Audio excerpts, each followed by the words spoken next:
क्यों, दिल को जो अमन दे खुदा तेरी गली से जाए क्यों।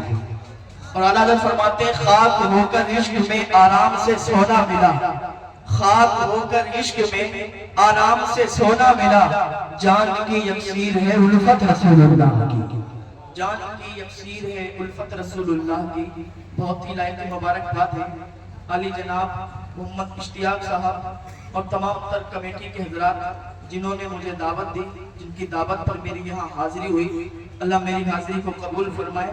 बहुत ही लायक मुबारक बात है आप हजरात जो अभी इस जलसे में तशरीफ रखते हैं, अल्लाह सबकी दिली जायज़ तमन्नाओं को पूरा फरमाए। मैंने जिस आयत करीमा की तिलावत का शरफ हासिल किया, अल्लाह पाक की बारगाह में दुआ है अल्लाह मुझे उस पर हक बोलने की तौफीक अता फरमाए, हम सबको उस पर अमल करने की तौफीक अता फरमाए। आप हजरात बहुत देर से समाअत कर रहे हैं और ये महफिल हुजूर साबिर पाक रज़ियल्लाहु तआला अन्हु के नाम से मुनाकिद है। दीवाने हुजूर साबिर पाक की तरफ लौ लगाते हैं, कहते हैं हमारी बेवफाई पर वो इतना प्यार करते हैं, हमारी बेवफाई पर वो इतना प्यार करते हैं, अगर हम बावफा होते तो क्या होते। आवाज यही आएगी कि दिल तो क्या चीज है हम रूह में उतरे होते, दिल तो क्या चीज है हम रूह में उतरे होते, तुमने चाहा ही नहीं चाहने वालों की तरह, तुमने चाहा ही नहीं चाहने वालों की तरह। और आज मैं आपको हुजूर साबिर पाक रज़ियल्लाहु तआला अन्हु की बारगाह में ले चलता हूँ। देखिए जब कोई स्कॉलर आता है, कोई स्पीकर होता है या कोई मदरसा होता है, कोई स्कूल होता है, ये सब क्या काम करते हैं, लोगों के जाहिर को साफ करते हैं, लोगों के जाहिर को तब्दील करते हैं। मिसाल के तौर पर अगर कोई तंजीम 100 साल से या 500 साल से नमाज पर काम करती है तो उसमें नमाजी तो हो जाते हैं, नमाजी तो बन जाते हैं, इसलिए कि जाहिर साफ हो जाता है, नमाजी बन जाते हैं, लेकिन बाद में देखा जाता है कि वो जिना के अड्डों पर भी नजर आते हैं, वो चोरी करते हुए भी नजर आते हैं, वो दगाबाजी करते हुए भी नजर आते हैं। इसलिए एक पहलू उन्होंने पकड़ लिया और बाकी छोड़ दिए। तो जो भी इंसान जो तब्दील करता है वो जाहिर को तब्दील करने की कोशिश करता है, लेकिन औलिया अल्लाह जो हुआ करते हैं वो बातिन को बदलने की कोशिश किया करते हैं। और जब बातिन बदल जाता है तो फिर मन भी साफ हो जाता है और दिल भी पाक हो जाता है। तो यही औलिया इकराम सूफियाने इज़ाम ने यही किया कि लोगों के जाहिर को नहीं बल्कि लोगों के बातिल को साफ किया। और जब लोगों के बातिल को ये साफ करते हैं फिर चंद लोगों पर ही मेहनत करते हैं। मिसाल के तौर पर ख्वाजा गरीब नवाज ने ख्वाजा बख्तियार काकी पर मेहनत की, ऐसी मेहनत की कि इन्हें दिल्ली की सरजमीन पर बिठा दिया तो पूरी दिल्ली इनके कब्जे में आ गई। और ख्वाजा बख्तियार काकी ने बाबा फरीद पर मेहनत की, बाबा फरीद पर जब मेहनत की तो उन्हें पाक पटन बिठा दिया तो पूरा पाक पटन उनके कब्जे में आ गया। और बाबा फरीद ने साबिर कलियरी पर मेहनत की तो साबिर कलियरी को कलियर की सरजमीन पर बिठा दिया तो पूरा कलियर उनके कब्जे में आ गया। अब ये बाबा फरीद जो है साबिर पाक के मामू भी हैं और साबिर पाक इनके मुरीद भी हैं, इनके खलीफा भी हैं, इनके दामाद भी हैं। और साबिर पाक कौन है? अभी ये मुरीद नहीं हुए, मुरीद होने के लिए निकले हैं, मुरीद होने के लिए जाते हैं, लोगों से पूछते हैं लेकिन कोई पता नहीं चलता। और इनकी माँ ने इन्हें विलायत की वो मंजिल अता फरमा दी थी कि जो लोगों की नजरों की तरफ देखते थे तो ये तकदीरें बदल दिया करते थे। तो ये निकले, किसी ने बताया कि बगदाद शरीफ चले जाओ। बगदाद शरीफ के अंदर एक वली है जिसका नाम है शेख शहाबुद्दीन सोहरवर्दी। और वो ऐसा वली है कि जिसके बारे में गौसे पाक ने फरमाया कि उस जमाने में उन जैसा वली कोई पैदा ही नहीं हुआ। वो इतना बड़ा वली कि उनकी बारगाह में चले जाओ, जब उनकी बारगाह में जाओगे वो तुम्हें मुरीद बना लेंगे। साबिर पाक उनकी बारगाह में जाते हैं, बगदाद की गलियों में ढूंढते हैं कि शेख शहाबुद्दीन सोहरवर्दी किधर है। जब शेख शहाबुद्दीन सोहरवर्दी की बारगाह में पहुंचते हैं, पहुंचने के बाद शेख शहाबुद्दीन सोहरवर्दी उन्हें बिठाते हैं और कहते हैं इनके लिए खाना लगाया जाए। वो तो वलियों की जमात वहां पर भी मौजूद होती थी क्योंकि इतना बड़ा वली, उसके दरबार में वलियों की जमात भी थी और लोग मौजूद थे। साबिर पाक के ये खलीफा, साबिर पाक के ये भांजे बाबा फरीद साबिर पाक को इनके साबिर पाक दामाद है बाबा फरीद के। बाबा फरीद गए वहां पर, तो जैसे ही वहां पर पहुंचे तो दस्तरखान लगा हुआ। बाबा फरीद दस्तरखान पर बैठे और सारे लोग बैठे थे। बाबा फरीद ने कहा हाथ धुलवाए जाए, तो एक कनीज आई हाथ धुलवाने के लिए। तो बाबा फरीद हाथ धोने लगे, सबने हाथ धोए, बाबा फरीद भी हाथ धोने लगे।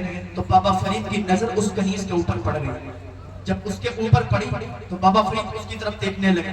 अब जिसकी जितनी नजर होती है वो उतना ही सोचता है, जिसकी जितनी निगाह होती है वो उतना ही सोचता है। तो बाद लोग कहने लगे कि देखो आया कितनी बड़ी बारगाह में, थोड़ा ईगो और कम कर दें, कि देखो आया कितनी बड़ी बारगाह में, और एक कनीज को इतने बड़े वली की बारगाह में आके कनीज को देखता है, एक कनीज की तरफ नजरें किए हुए है, कैसे शर्म नहीं आती, कैसे पता नहीं है कि बहुत बड़े वली की बारगाह है।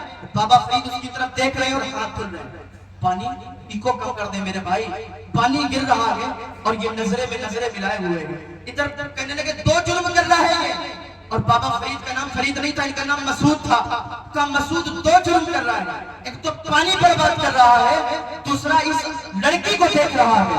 अभी क्या हुआ कि खाना तैयार था, इधर पानी भी खत्म हो गया, हाथ धुल गए, खाना खाने लगे। एक से कहा नहीं गया, उसने कहा फरीद तुझे शर्म नहीं आती, तो इतनी बड़ी बारगाह में आया है, इतने बड़े वली की बारगाह में आया है, और उनकी कनीज को तू नजरें बिठा के देखता है, उनकी कनीज की तरफ तेरी नजरें लगी हुई है।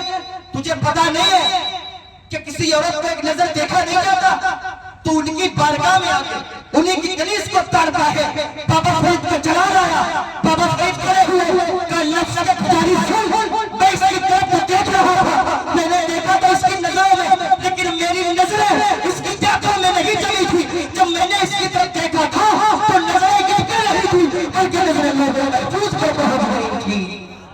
और मैंने देख लिया था कि इतने बड़े वली की बारगाह की कनीज, और मैंने देखा था कि इसकी तकदीर में जहन्नमी लिखा गया, कि ये जहन्नमी है, ये जन्नती नहीं है। तो मैंने सोचा इतने बड़े वली की बारगाह की कनीज, और ये इतने सालों से यहाँ लोगों की खिदमत करती है, और ये जहन्नमी हो या मुझे गवारा नहीं हुआ। मैंने इसकी तकदीर को ढूंढना शुरू किया, इधर तकदीर को ढूंढ रहा था, इधर हाथ ढूंढ रहा था, इधर तकदीर भी ढूंढ गई, इधर हाथ भी ढूंढ गए। और जैसे मैंने देखा था इसकी तकदीर ढूंढ, तो अब ये जन्नती हो गई है, अब ये जहन्नमी नहीं बची है, अब ये जन्नती हो चुकी है। तो किसी ने कहा था निगाह के वली में तस्वीर देखी, बदलती हजारों की तकदीर देखी। निगाह के मर्द मोमिन से बदल जाती है तकदीरें, जो गुज़र के यकीन पैदा तो कट जाती है जंजीरें। अभी शेख शहाबुद्दीन सोहरवर्दी खड़े हो और कहा फरीद अब तुम हमारी बारगाह से चले जाओ, हम तुम्हें मुरीद नहीं कर सकते। बाबा फरीद भी खड़े हो गए, कहा मुरीद क्यों नहीं कर सकते, मुझ में ऐसी कौन सी गलती हो गई, मुझे क्यों मुरीद नहीं करना चाहते। तो बाबा फरीद से शेख शहाबुद्दीन सोहरवर्दी ने कहा था अरे मुरीद बनने से पहले तुम्हारा आलम ये है कि तकदीरें बदल देते हो, मुरीद बनाने के बाद तुम्हारा आलम क्या होगा, जब उनके लिए भर देते हैं चाहे ज़माना की छोटी मुहताज का जब ये आलम है, मुख्तार का आलम क्या, मुहताज का जब ये आलम है, मुख्तार का आलम क्या होगा। तो मैं बात अर्ज कर रहा था हुजूर साबिर पाक की, क्योंकि ये जलसा हुजूर साबिर पाक के नाम से मंसूब है। हुजूर साबिर पाक पर बाबा फरीद ने मेहनत की और इनको कलियर की सरजमीन पर भेज दिया। जब बाबा फरीद ने साबिर पाक को कलियर की सरजमीन पर भेजा तो ये कलियर की सरजमीन पर आए।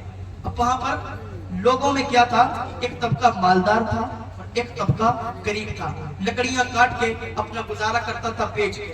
तो जो मालदार तबका था उसने बड़ा गलत रवैया इख्तियार किया हुआ था।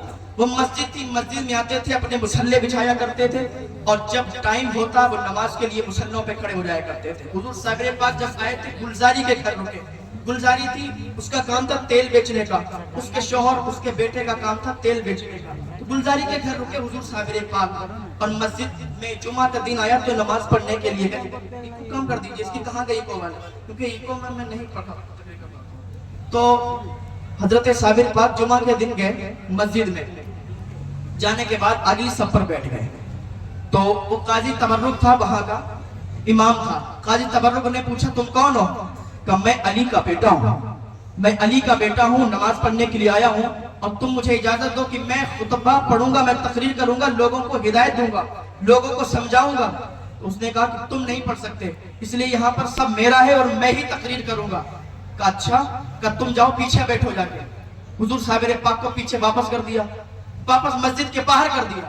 حضور صابر پاک حسرت بھری نگاہوں سے دیکھنے لگے کہ جمعہ ہو رہا تھا، جمعہ کی نماز لوگ پڑھ رہے تھے، لیکن صابر پاک کو باہر کر دیا۔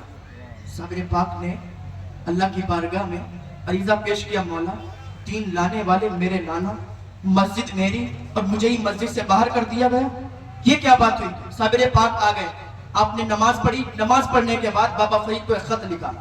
بابا فرید سے کہا کہ بابا صاحب آپ نے مجھے ایسے لوگوں کے درمیان بھیجا ہے کہ جن کو میری کوئی عزت ہی نہیں ہے، مجھے مسجد سے باہر بھیج دیا گیا۔ تو بابا فرید نے خط کا جواب دیا کہ صابر تم چنتا نہ کرو، تکلیف نہ کرو، میں خط کو لکھتا ہوں۔ خط لکھا اور قاضی تبرک کے نام خط بھیج دیا۔ خط پہ لکھا تھا کہ تم صابر کو جانتے نہیں ہو، تم اس کے جلال کو جانتے نہیں ہو، اس کا جلال بہت سخت ہے، تم اس سے پنگا مت لو، اس سے لڑائی مت لو۔ تو قاضی تبرک کے پاس علیم اللہ ابدال جب خط لے کے آئے تو قاضی تبرک نے وہ خط لیا اور اس کو پھاڑ دیا۔ کہا کون ہے بابا فرید اور کون ہے صابر، میں کسی کو نہیں جانتا، یہاں پر صرف میرا راز ہے اور میں ہی یہاں پر ہوں جو کچھ ہوں۔ تو علیم اللہ ابدال نے خط اٹھایا، اٹھا کے صابر پاک کے پاس لے گئے۔ کہا اس نے تو خط ہی پھاڑ دیا۔ کہا اچھا، صابر پاک کا صبر دیکھیں۔ لوگ کہتے ہیں ایک بار میں ہی صابر پاک نے مسجد جلا دی، صابر پاک کا صبر دیکھیں۔ صابر پاک نے خط اور لکھا اور کہا بابا صاحب آپ نے جو خط لکھا تھا وہ اس نے پھاڑ کے پھینک دیا ہے۔ علیم اللہ ابدال نے کہا تھا کہ صابر پاک نے خط بھیجا، کہا اس نے پھاڑ دیا۔ علیم اللہ ابدال پھر گئے اور خط کہا اس نے پھاڑ کے پھینک دیا۔ تو بابا فرید نے پھر دوبارہ خط لکھا اور دوبارہ خط بھیجا جو اس کا متولی تھا، جو وہاں کا متولی تھا، اس کے پاس۔ کہا ایسا ہے تم صابر کو جانتے نہیں ہو، جب اس کو جلال آ جائے گا تو پھر کوئی روک نہیں پائے گا، اور تم اس کے خط کو پھاڑ رہے ہو، تم اس کو مت ستاؤ، اس کو مت تکلیف پہنچاؤ، ورنہ اس کو جب جلال آئے گا تو کوئی نہیں روکتا ہے۔ تو ڈر گیا۔ ڈرنے کے بعد قاضی تبرک کے پاس آیا، کہا دیکھو یہ صابر علی کا بیٹا ہے اور جب اس کو جلال آئے گا تو پھر کوئی روک نہیں پائے گا، یہ خط بابا فرید نے لکھا ہے۔ تو اس نے پھر پھاڑ دیا، کہا کون ہے بابا فرید، میں نہیں جانتا، جو ہوگا دیکھا جائے گا۔ بولے تم ڈرتے ہو، تم ڈرتے ہو، نہیں نہیں یہ جادوگر ہے۔ صابر پاک کہا صابر پاک جادوگر ہے؟ تو صابر پاک کا صبر دیکھو، تیسری مرتبہ صابر پاک نے پھر خط لکھا اور بابا فرید کے پاس پہنچایا۔ اب صبر دیکھو صابر پاک کا، بابا فرید نے پھر خط پڑھا اور تیسری مرتبہ بابا فرید نے خط واپس کیا اور کہا صابر یہ تیری بکری ہے، کلیئر تیری بکری ہے، چاہے تو اس کا دودھ پی، چاہے تو اس کا گوشت کھا۔ حضور صابر پاک کے پاس جب یہ خط پہنچا تو حضور صابر پاک نے خط پڑھا اور خط رکھا۔ اب صابر پاک کو زلزلہ آیا، اب صابر پاک کو جلال آیا، دھرتی ہلنے لگی، دھرتی کانپنے لگی، وہ متولی تھا وہ ڈر گیا۔